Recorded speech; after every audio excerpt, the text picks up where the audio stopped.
Simsiyah. Vallahi galiba bu tür şeyler bir tek benim aklıma geliyor bu ülkede. O, Türkiye'nin barış abisiydi.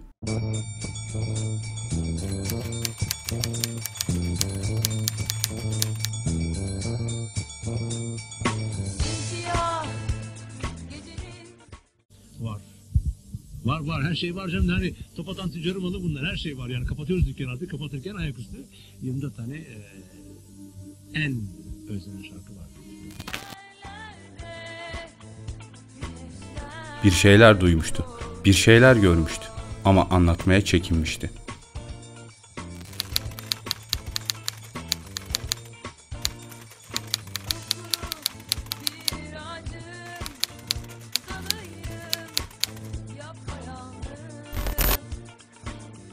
Bu yüzden de duyup gördüklerini şarkılarına şifrelemişti.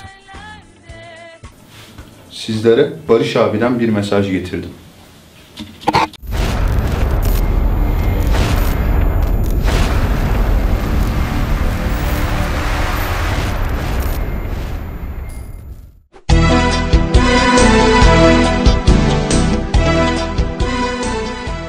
Binlerce yıllık kadim tarihimiz boyunca siyaset, savaş, felsefe, sanat gibi ayrı ayrı alanlarda pek çok önemli şahsiyet sahne almıştır.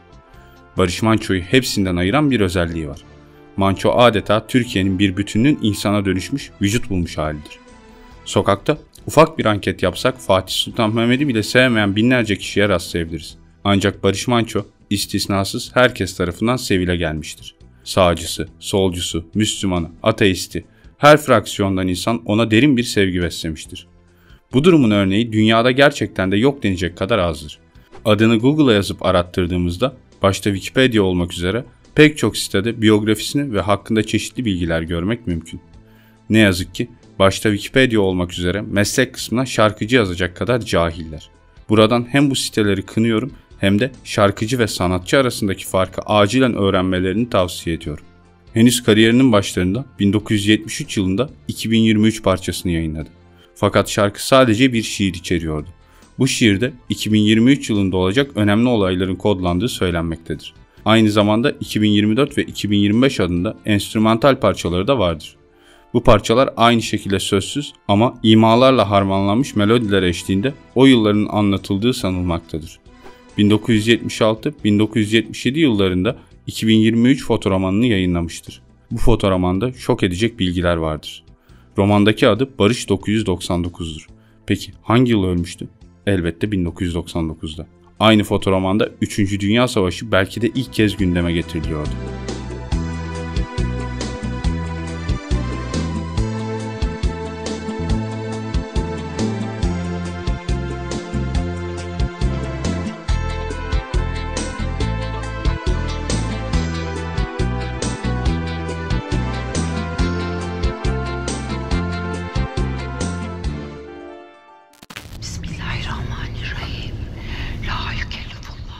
Burada videoya kısa bir ara veriyorum.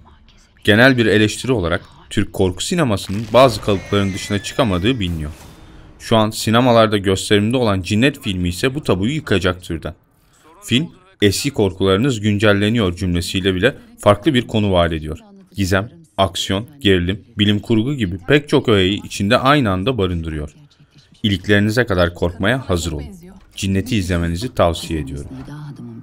Doğmak üzere olan cin. Bana cinlerle perilerle alakalı bir şey anlatmayın. Lütfen buradan gider misiniz?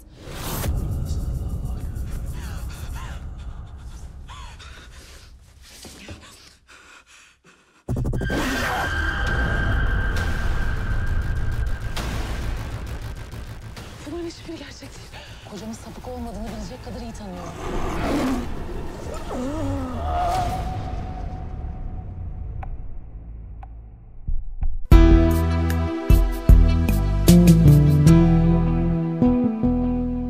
...1979'a gelindiğinde yine sırlarla dolu sözsüz bir parça yayınladı.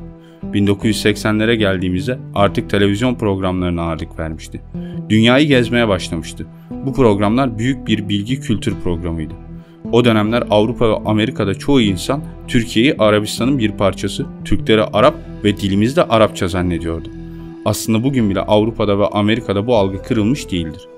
Amerika Birleşik Devletleri'nde Türk YouTuber'ların Türklerle ilgili sorduğu soruları içeren videoları izlerseniz ne demek istediğimi daha iyi anlarsınız. Barış Manço bu algıyı kırmak için dünyanın dört bir yanında çeşitli faaliyetlerde bulunmuş ve Türk turizminin günümüzdeki haline gelmesinde önemli katkıları olmuştur. 1982 yılında belki de yüzyıllar sonra anlamını kazanacak bir şarkı yayınlar. Bu şarkı dönencedir ve sırlarla doludur.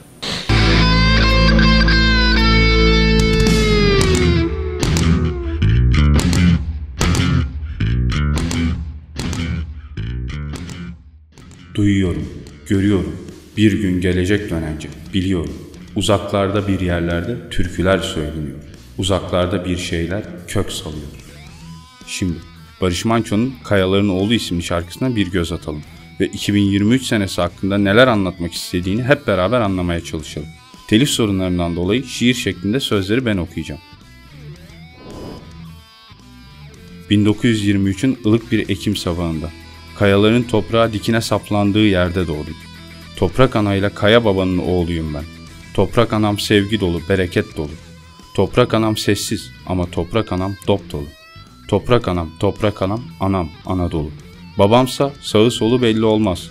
Bir gürledi mi yer yerinden oynar. Göğsünde çatırdamalar olurmuş onun için derdi. Onun için sayısız irili ufaklı kaya parçaları vardır bu topraklarda.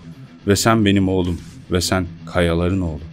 Bu taşı toprağı bir arada tutacaksın. Kolay değil kayaların oğlu olmak. Kuzeyden esen rüzgara, güneyden gelen kavurucu sıcağa karşı koruyacaksın onları. Kolay değil kayaların oğlu olmak. 2023'ün ılık bir Ekim sabahında bacaklarımda hafif bir uyuşma ile uyandım. Ve sanki 100 yıllık ulu bir çınar gibi kök salmaya başladım o sabah. Ve ilk kez sağımda, solumda asırlardır durmakta olan diğer çınarları fark ettim. Doğudan hafif bir seher yeli yükseldi. Ve asırlık çınarlar beni de aralarına aldılar. Ve 2023'ün ılık bir Ekim sabahında yeni bir Kayaların Oğlu'nun doğuşu beraberce seyre koyulduk.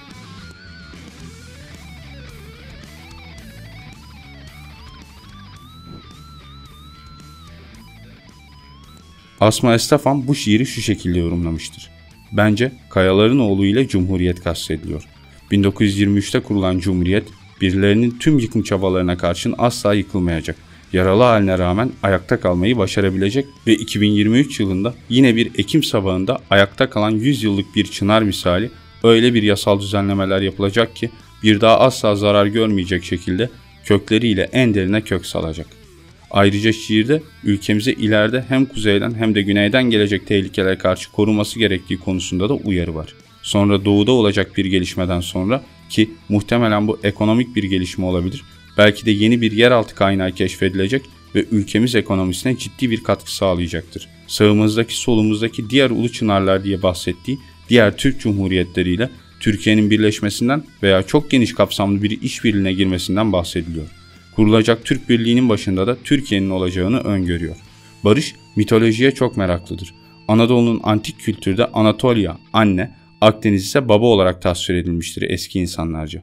Babamsa sağı solu belli olmaz. Bir gürledi mi yer yerinden oynar. Göğsünde çatırdamalar olurmuş. Dizelerinde de Akdeniz'e atıfta bulunmakta. Belki deniz tabanında olabilecek depremlerden veya deniz dibinden çıkartılmaya başlanacak değerli madenlerden bahsetmektedir. Barış Manço'nun Anahtar şarkısından küçük bir kısım. 5 şair bir abide, 2 abide bir sultan, 5 sultan bir düşünür, 2 düşünür ise bir mimar. 5 Akif bir saat kulesi, 2 kule bir fatih, 5 fatih bir Mevlana. Barış Manço Anahtar isimli bu eserinde bir bilmece sunmuştur. 5 Akif bir saat kulesi, 2 kule bir fatih, 5 fatih bir Mevlana, 2 Mevlana bir Sinan. Burada bahsedilen şahsiyetler TL banknotlarının arkasında resimleri bulunan kişilerdir. 100 TL'lik banknotların arkasında Mehmet Akif, 500'lüklerin arkasında İzmir Saat Kulesi, binliklerde Fatih Sultan Mehmet, 5000'liklerde Mevlana, 10.000'liklerde ise Mimar Sinan vardır. Ancak burada ayrıca bir de yer koordinatından bahsedilmektedir. 2 Mevlana, 1 Sinan. Matematik dehası Sinan. Mihrimah Sultan için yaptığı 2 külliyenin içinde yer alan camilere bir de sır gizlemiştir. Mihrimah Sultan'ın güneşle ay anlamına gelen ismine ithaf edercesine yılın sadece birkaç gününde Nisan ve Mayıs aylarında bir caminin arka cephesinden güneş batarken diğerinden ay doğmaktadır. Barış Manço bu soruya kendisi cevap vermişse de işin sadece magazinsel boyutunu açıklamıştır. Beş şair bir abide. İki abide bir sultan. İki abide bir sultan yani. Beş sultan bir düşünür. Beş sultan bir düşünür. İki düşünür ise bir mimar. İki düşünür ise bir mimar. Pes vallahi. Pes vallahi. Düşün. Beş şair bir abide.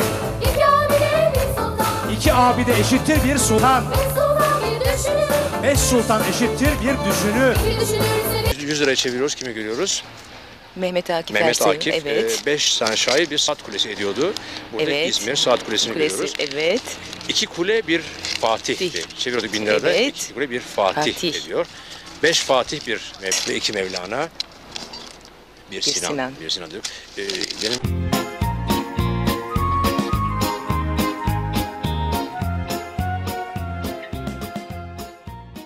Masonluğun kökenleri duvar işçilerine dayandığı için mimarlık mesleğini kutsal sayarlar ve mimarlara özel bir ilgi duyarlar.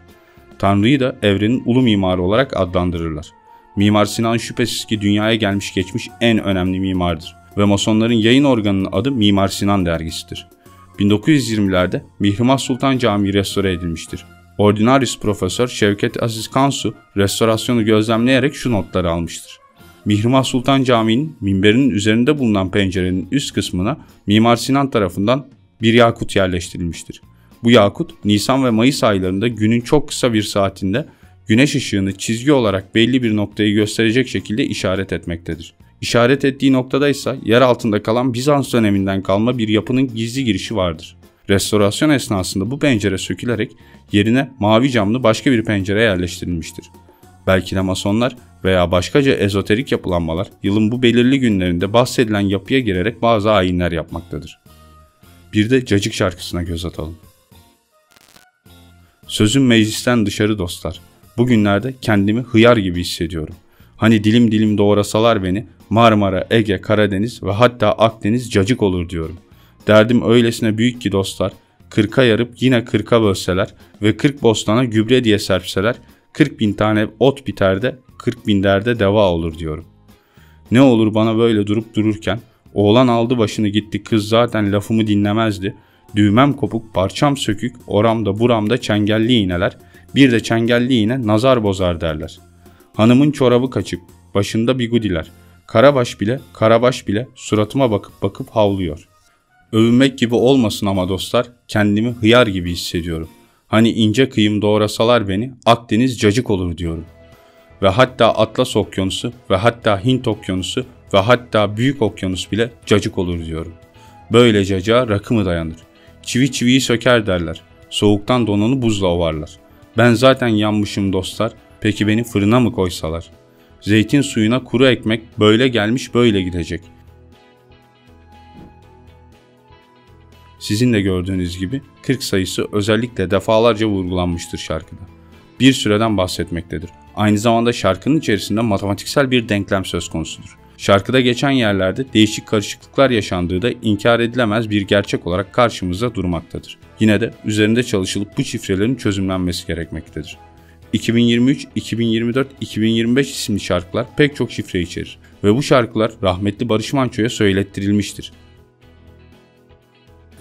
Bunu da nereden çıkardın derseniz Barış abi kendisi söylüyor.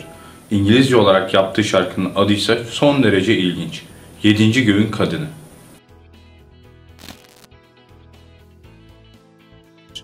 7. Göğün Kadını. Karalama defterinin solan sayfalarını, o zamanın birçok elinde milyonlarca yılın hatıralarını sen aklıma döktün. 7. Göğün Kadını. Selamladın ve gittin. Bütün sırlarını taşıyarak ama sesin hala can çekişiyor. Bak bana göremiyor musun ben kimim? Bak bana göremiyor musun ben kimim? Benim bakışlarımla gizlendi yüzün, hatıralar gölgede kaldı. Işığın gölgede kaldı. 7. Göğün Kadını. Selamladın ve gittin. Bütün sırlarını taşıyarak ama sesin hala can çekişiyor. Gizemin kehaneti zamanın yüzünü değiştiriyor. Yüzyıllar boyunca yankılanıyor. Duru sesin zihnimi dolduruyor. 7. Göğün Kadını. Selamladın ve gittin. Bütün sırlarını taşıyarak ama sesin hala can çekişiyor. Duy beni, duyamıyor musun? Ne diyorum? Duy beni, duyamıyor musun? Ne diyorum? Dinliyorum, duyuyorum sesini zaman boyunca. Yaşarken sen ben olursan aşkın benim olur. 7. Göğün Kadını. Selamladın ve gittin. Bütün sırlarını taşıyarak. Ama sesin hala can çekişiyor. Durum bize birçok bilgiyi aktarıyor. Bu süreçte Barış Manço öncesi açıklanmamış fakat dikkat çekici tamamlayıcı bilgilerle, tabi bu bilgiler meraklı insanlar için açık değil, bu sebeple de bunun üzerinden dedikodu yapılarak saçmalanmaması gerekiyor. Birkaç uzman kriptoloğun şarkıları üzerinde çalışıp şifreleri çözmesi gerekli. Farklı 24 parçası hep gizem ve kehanetlerle dolu, kimini bilmeceye çevirmiş, kimisi İngilizce yayımlanmış, birleştirilince kaos ortamı gözüküyor. Bu ise Maya kehaneti. 3000 yıl sonra 3 tarafı denizlerle kaplı ana karada ortaya çıkacak yıldızların çocukları. Barış Manço'ya dünya vatandaşlığı verilmiş, yani Yahova. Barışçıl, sevgi dolu bir insan ama çok esrarengiz, gizem tarzı yüzükleri, görüşleri, farklı ölüm nedeni, hayli garip son konuşması gecesi öldü. Barış Manço neden öldü? Sanatçı, adının aşk dedikodularına karıştığı Sevil Demir ile birlikteyken Viagra kullandığı için bir son nefesini vermişti. Yoksa bu iddianın gerçekle uzaktan yakından bir ilgisi yok muydu? Birileri kasten dikkatleri başka yöne çekmek adına mı bu sansasyonel iddiayı ortaya atmıştı? Şehir efsanelerine göre Manço'nun Viagra'dan öldüğü yazıldı. Hatta Viagra'nın kalp hastalarına ölüm riskini arttırdığı bilgisi sanatçının ani ölümünden sonra belleklere kazınmıştı. Ancak iddialar söylentinin ötesine geçmemiş, Barış Manço'nun ölüm nedeni hastane kayıtlarına yüksek tansiyon olarak kaydedilmişti. Sanatçının 19 yıl boyunca menajerliğini yapan Tamer Şahin, hala yazıp çizecek birkaç satırım kaldı adlı kitabında Viagra efsanesine karşı çıkıyor. Manço'nun sonunu hazırlayan nedenlerle ilgili farklı iddialarda bulunan Tamer Şahin, kitabın ünlü sanatçının ölüm nedenini Sulhi Aksüt ile kurduğu ortaklık yüzünden girdiği ekonomik darbaz ve stres faktörü olarak ifade ediyor. Kitapta ayrıca yer altında faaliyet gösteren pek çok tarikatın Manço'yu aralarına katmak için sürekli bir baskı kurduklarını da yazmıştır. Kadıköy'de antikacılıkla uğraşan Ermeni bir vatandaşımız AG, Barış Manço'nun eski bir dostudur. Sık sık dükkanına giden Manço, vefatından 3 ay evvel dükkanına gelmiş, bir zarf hazırladım. Bana bir şey olursa 2025 senesinde falanca bakanlığa kargolanması için kiralık bir PTT kasasına koydum der. Ve takılarak aslında sana verecektim ama senin de o kadar uzun yaşamayacağını bildiğimden PTT'yi seçtim demiştir. Barış abinin şifrelerle dolu gizemli şarkıları halen çözümlenmeyi bekliyor. Sizler de şarkıların şifrelerine dair kafanızda olan düşüncelerinizi lütfen yorumlarda paylaşın. Ben de Instagram hesabımdan şarkıların şifrelerini çözdükçe sizlerle paylaşmaya devam edeceğim.